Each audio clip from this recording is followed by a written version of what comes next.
Happy day to all. இன்னைக்கு காலைல walking கிளம்புறதுக்கு முன்னாடியே பார்த்தீங்கன்னா, பால் எல்லாம் வந்து காய்ச்சி வச்சுட்டு தான் போனேன். ஏன்னா, கிவி ஆப்பிள் வச்சு ஒரு ஸ்மூத்தி வந்து ரெடி பண்ண போறேன். ஸோ, அதுக்காக காய்ச்சி வச்சுட்டு போனோன்னா, வர்றதுக்குள்ளே ஆறிரும். போட்டு குடிக்கிறதுக்கு நல்லாயிருக்கும் அப்படி சொல்லிட்டு.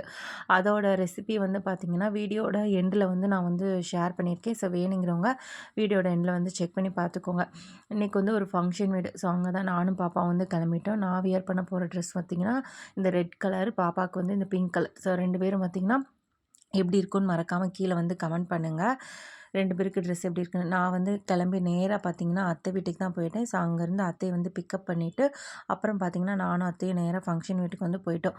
ஃபங்க்ஷன் வீட்டில் ரொம்பவே டிஃப்ரெண்ட்டாக இது வந்து அரேஞ்ச் பண்ணியிருந்தாங்க. என்னென்னு பார்த்தீங்கன்னா, கலர் கலர் பேப்பர்ஸ் இருக்கு இல்லையா, அதை வந்து ஒரு இதில் பாக்ஸில் கொட்டுறாங்க. பாக்ஸில் கொட்டிட்டு சுவிட்ச் ஆன் பண்ணேன்னு பார்த்தீங்கன்னா, இது அப்படியே எல்லார் மேலேயும் தூவுது. ரோடு ஃபுல்லும் பார்த்தீங்கன்னா, இது பண்ணிகிட்டே வந்தாங்க. ஸோ பார்க்குறதுக்கு கொஞ்சம் டிஃப்ரெண்ட்டாக இருந்தது. இப்போ வந்து கிவி ஆப்பிள் வச்சு ஒரு ரெசிபி வந்து ரெடி பண்ணிடலாம். இதுக்கு வந்து பார்த்தீங்கன்னா, கிவியை வந்து பீஸ் பீஸாக கட் பண்ணிக்கிறேன். ஆப்பிளையும் தோல் சீவி பீஸ் பீஸாக கட் பண்ணி, அது கூட வந்து கொஞ்சமாக பால், தேன் இதை வந்து கலந்து நான் வந்து சேர்த்து என்ன பண்ண போகிறேன் பார்த்தீங்கன்னா, மிக்ஸியில் போட்டு அடித்து எடுத்துக்கிட போகிறேன். இதை வந்து பாப்பாவுக்கும் நான் கொடுப்பேன். ஸோ பாப்பாவுக்கும் கொஞ்சம் கொடுத்தேன். அவங்களும் வந்து சூப்பராக வந்து குடித்தாங்க. வீடியோ பிடிச்சிருந்தா மறக்காமல் சப்ஸ்கிரைப் பண்ணி சப்போர்ட் பண்ணுங்கள். தேங்க்ஸ் ஃபார் வாட்சிங்.